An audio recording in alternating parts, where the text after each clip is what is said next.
ضيفي معلقة النشا على الخميرة وهتعملي كل يوم قرص البغاشة، اهش وقطرة، قرص طرية احلى من بتاعة الافران.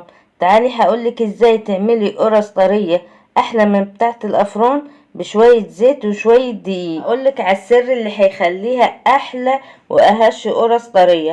تابعي معايا الفيديو وشوفي ازاي هخليكي تعملي قرص البغاشة احلى من بتاعة الافران. انا هدى ودي قناتي، لو اول مرة بتتابعيني ياريت تعملي لايك وتعملي اشتراك في القناة. هنسمي الله ونصلي على الرسول وهندخل على قصتنا النهاردة يا زهرة الكون. قصتنا النهاردة قرص البغاشة، حاجة كده بصراحة خيال. اول حاجة معايا هنا نص كوباية مية، ومعايا معلقة سكر صغيرة، ومعايا معلقة خميرة كبيرة، ومعايا هنا معلقة النشا.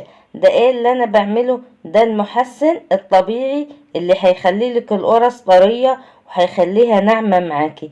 لازم تعملي المحسن اللي انا عملته ده بالظبط. وهتحطي معلقة دقيق وتقومي ايه كلهم مدوباهم مع بعض، بس المية تكون دافية لو احنا في الشتاء. لو في الصيف طبعا هتكون مية عادية.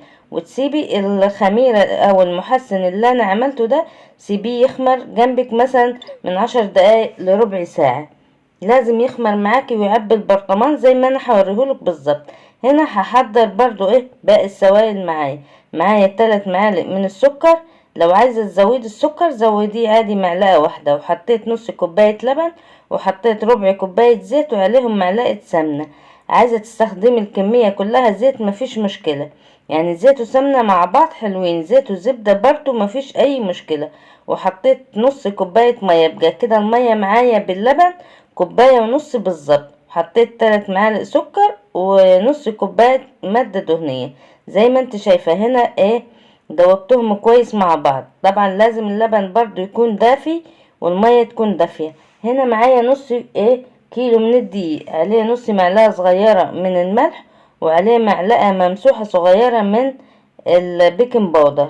دي المكونات الجافة معايا زي ما انت شايفة يا زهرة الكون.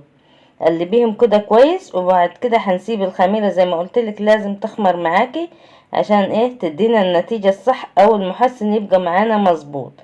معلقة النشا هتغير مجال القرص بتاعتنا وهتشوفيها معايا في اخر الفيديو. بس كده دي كل مكونات. شايفين الخميرة انا عملتها في البرطمان وشفت التكة لازم لما تفتحيها تقول معاكي تك كده. شايفة هو ده الخميرة او المحسن اللي انا عملته.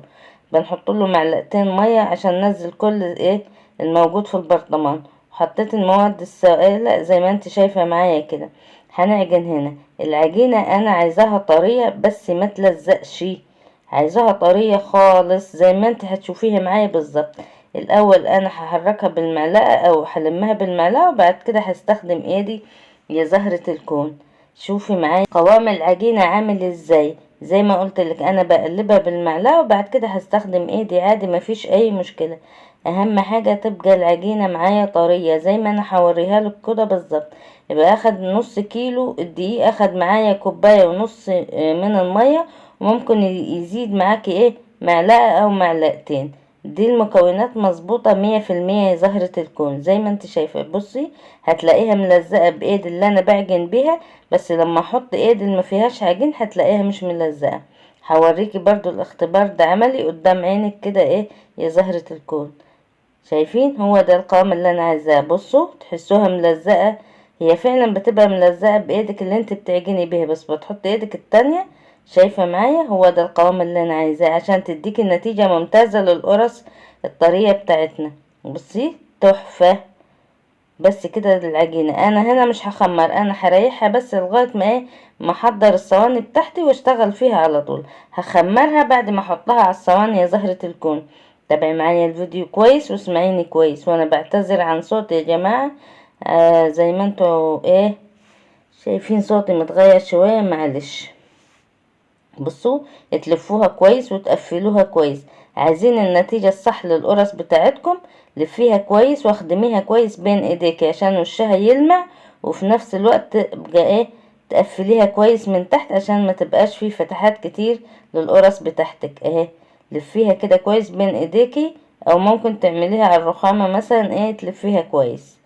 شايفين تلفيها كده كويس، اخدميها يعني يعني اديها حقها. بس كده تمام. زي ما انت شايفة. بصي بنقفلها كويس ونحطها في الصواني بتاعتنا. بعد كده ايه هقولك تعملي ايه. بس كده ايه نقفلها كويس ونخدمها كويس بين ايدينا. زي ما انت شايفة كده. شايفة العجينة عاملة ايه في ايدي؟ تحفة بصراحة. القرص طلعت حكاية، هتشوفيها معايا في اخر الفيديو. بس كده ايه تمسكيها بايديكي وايه وتفرديها زي ما احنا شايفين. فرديها كده كويس. بس كده تمام. سيبيها تخمر بقى عادي لمدة ساعة. ممكن لو الجو ساقع قوي تشغلي الفرن لمدة 10 دقايق وبعد كده اقفليه وبعد كده دخليها هتخمر معاكي. بس كده طلعت معانا. خبزناها على درجة حرارة متوسطة، اخدت لون من تحت وبعد كده ايه ولعنا الشواية واحمرت من فوق زي ما انت شايفاها كده بالظبط. تعالوا شوفوا التحفة والجمال. تعالوا شوفوا التحفة والجمال. تعالوا شوفوا ايه. تسلم ايدك يا حاجة هدى. شكرا يا حبيبي. بالهنا والشفا لي. هناك على الفرن. شايفين يا جماعة؟ شايفين يا زهرة الكون؟ شايفة احلى قرص طرية. المحسن اللي عملناه هو اللي ساعد على ان القرص تبقى معانا لون موحد يا زهرة الكون. شايفة؟ هتسأليني خبزها في ايه؟ هقولك فرن البوتاجاز. وبالهنا والشفا ليكم مقدما. شايفين هما شايفين حاجة؟ هما اتصورت. هما بياكلوا بيوريكم. شايفة يا زهرة الكون؟ احلى قرص طرية بالمحسن اللي احنا عملناه خلى لونها موحد. ومعلقة النشا شايفين عملت ايه؟ بقت محسن طبيعي بالنسبة للقرص بتاعتنا. افتحوها كده وشوفوها. حاجة كده خيال. قرص احلى من البغاشة كمان. اسمها قرص البغاشة بس هي احلى من البغاشة نفسها واطرى من البغاشة. حاجة كده بصراحة تحفة. وبالهنا والشفا ليكم مقدما يا زهرة الكون. وياريت تكتبولي في الكومنتات اي سؤال انا هجاوبكم عليه. ومعلش بعتذر للمرة التانية عن صوتي. شايفين؟ بصوا الطراوة. تحفة. احلى قرص بغاشة بشوية زيت وشوية دقيق. واحلى من تحت الافران. معلقة النشا على الخميرة. ومع السلامة. اشوفكم فيديو قريب. ما تنسوش الشير واللايك والاشتراك في القناة.